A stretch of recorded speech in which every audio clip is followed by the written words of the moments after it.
Hey guys, welcome back to the interesting video on Wild Rift. So today we're back with the patch notes breakdown for patch 6.0a.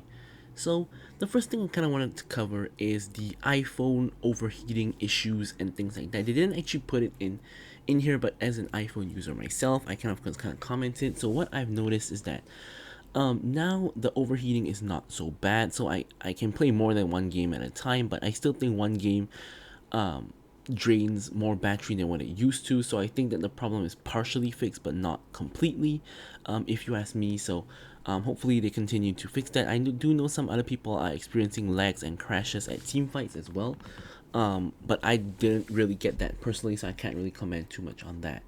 But anyways, let's jump straight into the content of the patch notes, which there isn't really not that much of because it's a really small patch. So first off, they are buffing Akali and Talon. Of course, they are both assassins, and apparently after the durability patch, they have been apparently suffering. Now I can't actually say because I haven't actually played against an Akali and a Talon in the like 20 or 30 plus matches that I've played in patch 6.0. So what Akali is getting is her passive damage is basically getting champion level times 10 increase to champion level times 12, so basically 2 extra damage each level. I think that's not really the biggest buff, but I do think the W buff is huge. So on Twilight Shroud, the W, which is that donut of smoke, the cooldown instead of 18 seconds at all ranks is gonna actually drop down 1 second per rank, which is a minor buff. Admittedly, you max this last, you're only really gonna get this when you hit like max level, but the movement speed increase is actually pretty decent, right? So you get 5% movement speed increase as well, and movement speed of course is a very strong stat in the game, right? Movement speed allows you to chase people down, allows you to run away from people, so getting extra 5% movement speed and 1 second more cooldown is definitely a very nice buff. So with Talon, with your rake, which is the W, the one you throw 3 shurikens out, the damage is getting changed a little bit. The base damages are still the same at lower ranks, but when you get to the higher, actually it's the same at all ranks. The only change here is the AD scaling. So when you get a couple items, this is gonna do 10% more bonus AD damage. So small, not really small, but a decent buff there. And on his ulti, he is getting 10 extra base damage per level, as well as same 10% extra bonus AD. I think Talon was in a pretty okay spot before the durability update, but I'm not really sure how strong he is or weak he is in the durability update, so I really can't comment too much on Akali and Talon because I really haven't encountered them, so I can't really say too much about it. But they do look, the Talon buffs look really decent. Now Mbessa apparently has been too strong. This one I kind of agree with. I think Mbessa is actually really strong. Her like level 5 gank is really insane. Her clear is decent speed, and I have been seeing her a lot, of course. So what are they doing?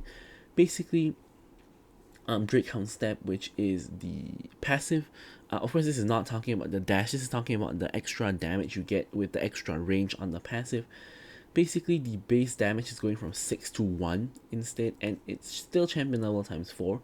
But now the target max health goes from 3% to 2%. So overall, her autos are going to be doing a little bit less damage. Now, although I don't think this is really the biggest nerf, because a lot of her damage comes from her spells and not really her autos. Of course, her autos do still make up a significant amount of her damage, but a lot of Mbessas just rely on spells a lot, at least initially. So next, Cunning Sweep, Sundering Slam, that's the Q. Damage to monsters going from 120% to 110%, so basically just slowing down her jungle clear, which is pretty fast at the moment.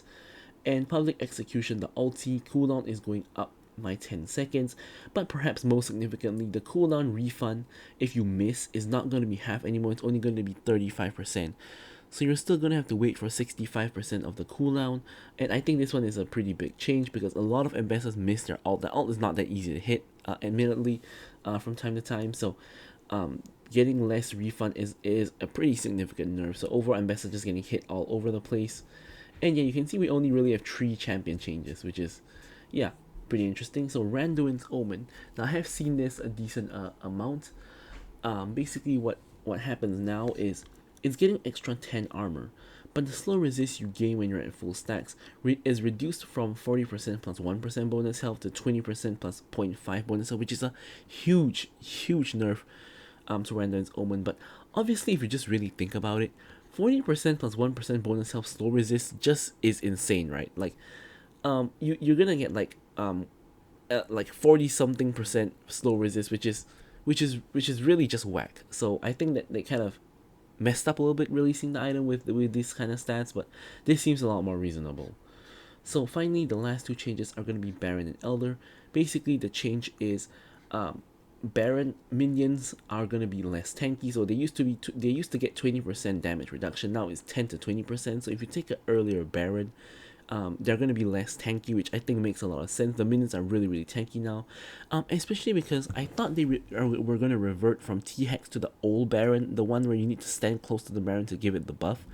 But apparently, when you kill Baron, all the minions that spawn from your base just get the buff. So, I personally think that reduces a lot of skill expression in terms of macro, but at the same time, it kind of just makes the game easier because obviously you don't have to coordinate your team like in a 1-3-1 push or a 1-4 push. Everyone can just push down mid because the side lanes are already empowered by Baron, things like that. So, definitely getting the minions to be less tanky is definitely, I think, a step in the right direction because I think they're way too tanky now. So the health regen from the Enchanted Trumpet to other minions is going from 150% of its AD, I assume, to 100% of its AD. So, personally, I never really felt the healing was really high or really insane. I never really noticed it, to be honest, but I guess it must be too high because they're nerfing it. But I think that the initial change of this is definitely going to be more significant.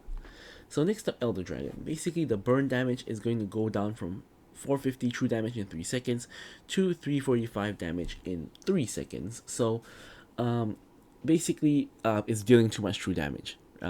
Basically, so they are gonna just nerf that a little bit to make Elder Dragon a little bit less strong. I mean, to be honest, even with this nerf, Elder Dragon is still gonna be very strong, right? I don't think the burn is the most significant part of Elder Dragon. It's of course the execute. So, well, of course, the burn being nerfed does make Elder do less damage, but in the grand scheme of things, I don't think it's gonna matter all that much.